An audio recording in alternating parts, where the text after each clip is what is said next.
Hi there, I'm going to show you how to use our vScription transcribe software to listen to audio.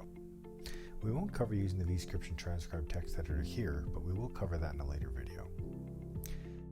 vScription transcribe supports WAV, MP3, OGG, and DSS audio files.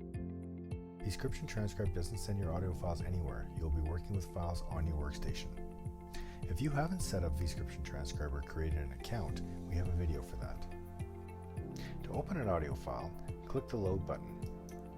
This will open up a file dialog box allowing you to pick the file you want to transcribe. If you are transcribing DSS files, you'll need to convert them first. We'll cover this in the next video.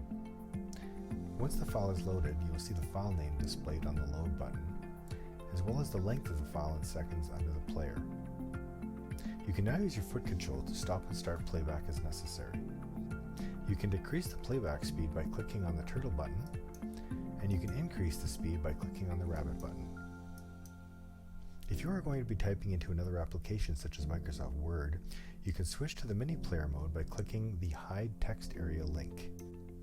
This will shrink the screen and just display the player.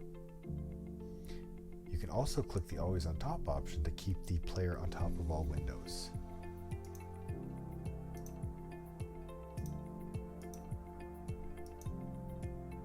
Once you are done with the audio file, click the Complete button. This will move the file to the Complete folder on your workstation, and now you're ready to start another one. Watch our upcoming videos where we'll go over working with DSS files as well as transcribing into the vScription transcribe text editor. There are links to the vScription transcribe landing page as well as a link to the product documentation in the description below. Thanks for watching.